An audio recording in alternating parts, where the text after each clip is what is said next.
Hopefully you guys can hear me being outside, but the baby's inside with the babysitter. I have always been a really big advocate for counseling, like back in the day.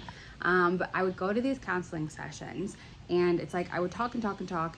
I knew what was wrong and I knew like the emotions I was having and why, but I didn't know how to get out of it. And I realized in therapy, all we were doing is like reliving the emotion and what happened over and over again. I'm like, yeah, but this isn't fixing the problem.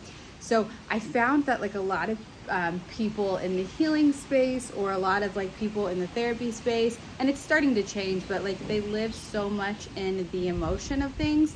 And it's like just sitting in it and ruminating in it isn't going anywhere, right? Living in the negative feeling, it's not going anywhere. It's not fixing anything. And then on the opposite side, you have people in the manifestation space who are like, you got to just be positive, just feel positive. Like if you want to manifest all these great things, you got to just feel positive. And it's like that false positivity isn't really doing anything either. It's when you find a way to see or to be in the middle of it, right? You find that sweet spot. You find a way to feel the feelings, not ruminate in the feelings, feel the feelings, find the root of the feeling, and then move on from there. Or like when you're having a good day, that bird is so loud. When you're having a good day, being able to consciously be in the good day and feel the good day, and not be in a false positive mindset either. If you don't, good Lord, bird. I gotta buy microphones, like little mics, but we're just pushing through because we're doing what we can right now. It is finding the sweet spot. I gotta find my train of thought again. And being able to feel the negative emotion and to like feel it and be in it and to move on from that. The book, The Subtle Art of Not Giving a Fuck, it's such a good book, but in it he talks about being able to accept your negative emotions or the bad things that happen instead of like trying to avoid or resist them. Because if you cannot accept the negative things that happen, or if you cannot learn from the bad things that happen, I guarantee you the universe is going to continue to put you in similar situations. And again, you'll continue to live in that same cycle, that same life over and over again, because there's a lesson in there that needs to be learned.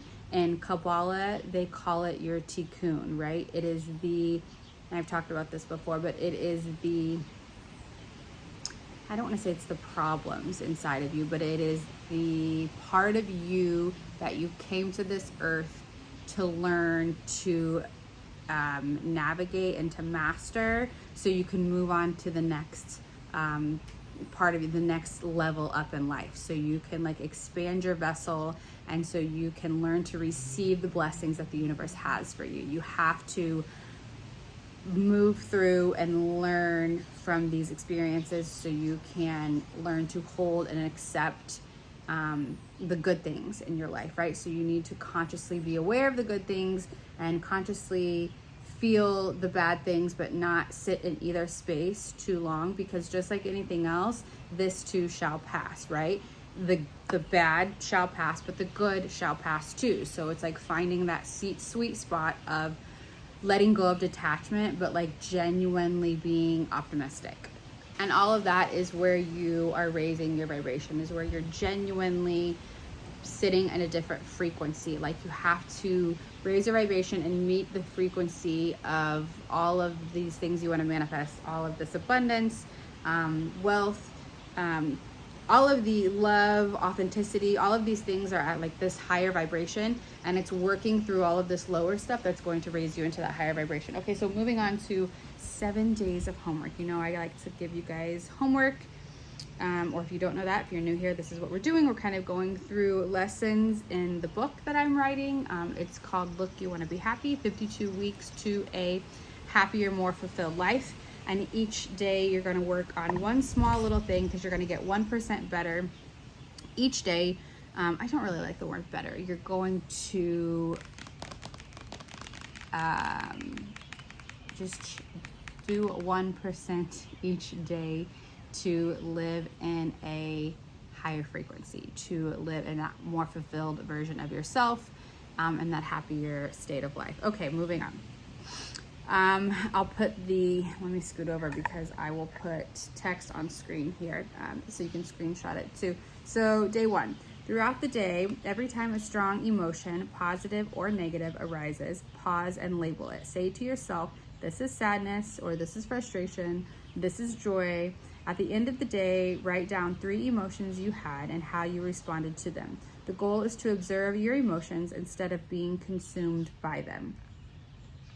Day 2, write down 3 things that didn't go your way today, even the small things. Next to each one, write down how that moment might be teaching you something, building patience, or showing you where healing is still needed. This will shift your perspective to see the bad as feedback and not failure. Day 3, reflect on a time you pretended everything was fine when it wasn't. Why did you do that? Journal about what it would have looked like to... Oops, I lost my spot. Journal about what it would look like to feel the emotion instead of bypassing it. End with, what would being radically honest with myself look like? The goal is to notice where you avoid discomfort in the name of positivity. Day 4. Today your mission is to savor every single good thing that happens. A smile from a stranger, a hot cup of coffee, a funny text. Write a good shit list in your phone or anywhere, and write 10 small wins or joys you experienced today. Say out loud to the universe, thank you, when something good happens, and this will build presence on the good days instead of letting them blur by.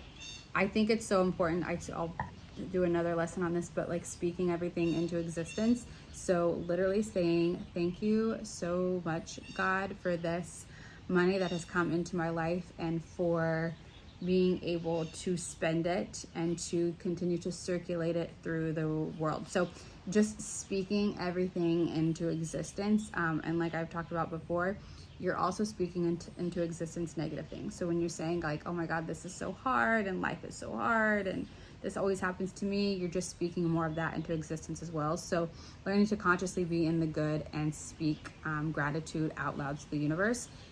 Everything's energy, so when you speak something aloud, it is creating energy. Good or bad, it's creating energy. Day 5, if you're having a bad day, or just think of a recent one, give yourself 10 minutes to fully feel it. Journal, cry, scream, whatever it is you need to do. And then set a timer for 10 minutes to shift. Physically walk, dance, clean, change your physical state of being. Honor your emotion and then learn to shift out of it. Feel the emotion, be in the emotion, shift yourself out of it, and then when you're shifted out of it, that's when you can kind of go, okay, where is this emotion coming from? What is the root of this trigger? A lot of times it's childhood root or childhood trauma or just a traumatic experience in general, and we'll have another lesson on that also, but learning to feel the emotion and then shift out of it. Day 6, write about a recent challenge and describe it in 2 ways. From a victim perspective, like why did this happen to me? And then from a creator perspective, what is this teaching me or making room for? Choose an empowered lens even on your hard days. When you have hard days, feel your hard days. You're gonna have hard days. It is what it is.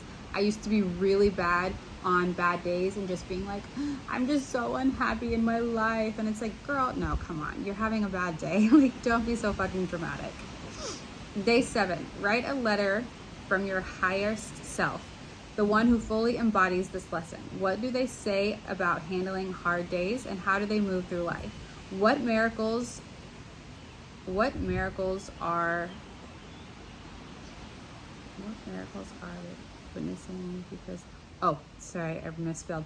What miracles are they witnessing because they have chosen growth?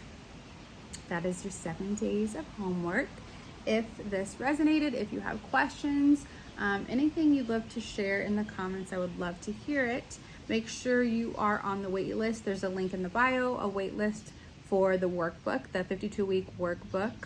Look, you want to be happy. Inside the wait list, I will soon be sending out emails with special bonuses and videos, workshops, things like that.